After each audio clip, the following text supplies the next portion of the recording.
मन कभी बदलता है, एकदम से कुछ पूछने को होता है, फिर कहता है रहने दे, फिर कहता है पूछ ले। इसी चक्कर में मैं फंसती चली जाती हूँ, अपने मन की उलझन में और गहरी होती चली जाती हूँ। तूने मेरी आंखें भी नहीं पढ़ी, मेरे सवाल मेरी आंखों में थे। मैंने होठों से कुछ नहीं कहा, लेकिन मेरी खामोशी बहुत कुछ कह रही थी। तू सामने था, फिर भी जाने क्यों इतना दूर लगता था। मैं चाहती थी तू खुद पूछे क्या हुआ, और मैं शायद सब कुछ बता देती, लेकिन तूने पूछा ही नहीं, और मैं भी हर बार की तरह अपने सवालों को अपने अंदर ही दबाती रही। कभी लगता शायद तुझे सब कुछ पता है, शायद तू जानता है मेरे मन में क्या चल रहा है, शायद तू मेरी आंखों में वो बेचैनी देख रहा है जो मैं शब्दों में नहीं कह पा रही।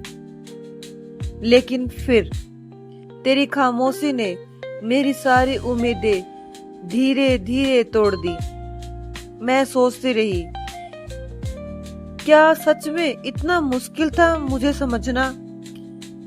मेरी आंखों में इतना भी साफ नहीं था कि मैं कुछ कहना चाहती हूँ।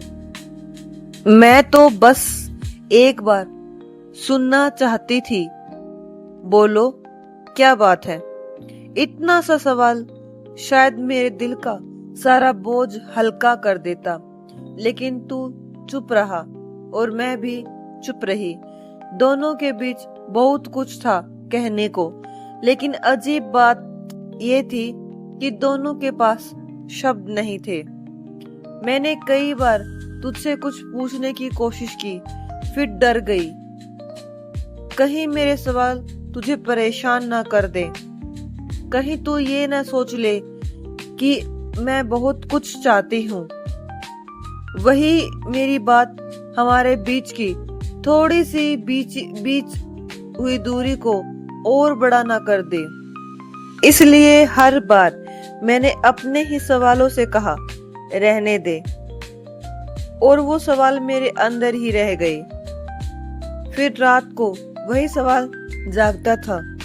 मैं करवट बदलती, आंखें बंद करती, लेकिन मन नहीं मानता था। बार बार वही सोचती, अगर पूछ लिया होता तो क्या होता? अगर कह दिया होता जो दिल में था तो तू क्या समझता, या फिर तू वैसे ही चुप रहता?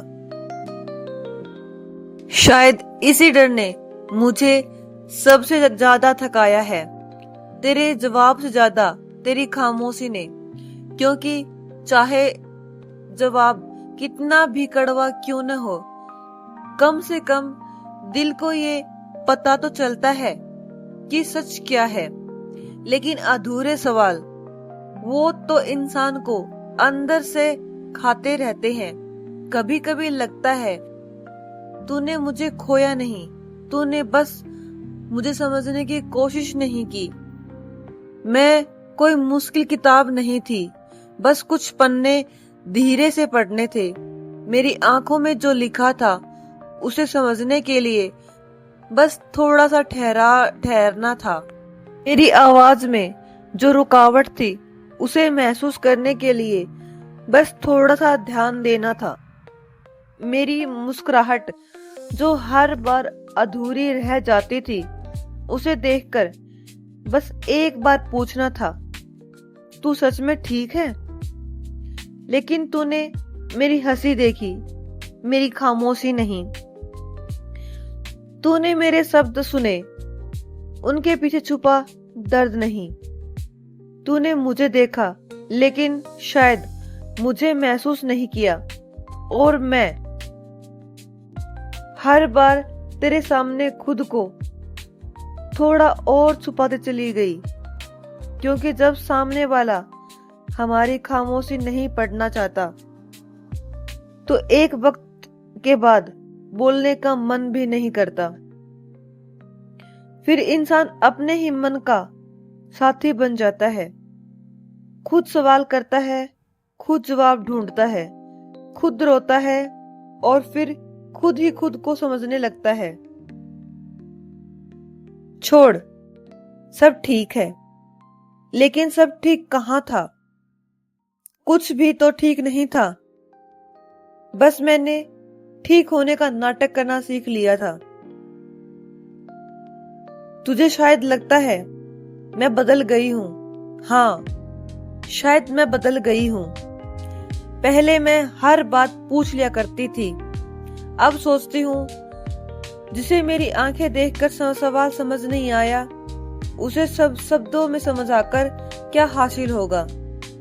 पहले मैं तेरी हर खामोशी का मतलब ढूंढती थी। अब तेरी आंखों को बस खामोशी मान लेती हूँ। पहले डर लगता था तुझे खोने का, अब डर नहीं लगता, क्योंकि मैंने समझ लिया है जिस रिश्ते में हर बात कहनी पड़े, हर एहसास समझाना पड़े, हर आंसू का कारण बताना पड़े, वहां शायद दिल बहुत अकेला होता है। मैं चाहती थी तू मेरे मन को पढ़े, मेरी आंखों से मेरी बात समझे। मैं कुछ नहीं के पीछे बहुत कुछ छुपा होता है, लेकिन शायद हर किसी के पास इतनी गहराई से देखने वाली आंखें नहीं होती। और शायद यह हमारी कहानी का सबसे बड़ा दुख था। मैंने तुझे बिना कहे समझाती रही और तू मुझे कहने के बाद भी पूरी तरह समझ नहीं पाया। आज भी कभी कभी मन करता है तुझसे पूछ लूं, क्या कभी तूने मेरी आंखों में वो सवाल देखा था? लेकिन फिर मन कहता है नहीं, अब रहने दे। कुछ सवालों के जवाब बहुत देर से मिलते, लेकिन उनका मतलब ही बदल जाता है। और अब मैं अपने सवालों के साथ जीना सीख रही हूँ। हर सवाल का जवाब मिलना जरूरी नहीं, हर रिश्ता अंजाम तक पहुंचना ये भी जरूरी नहीं।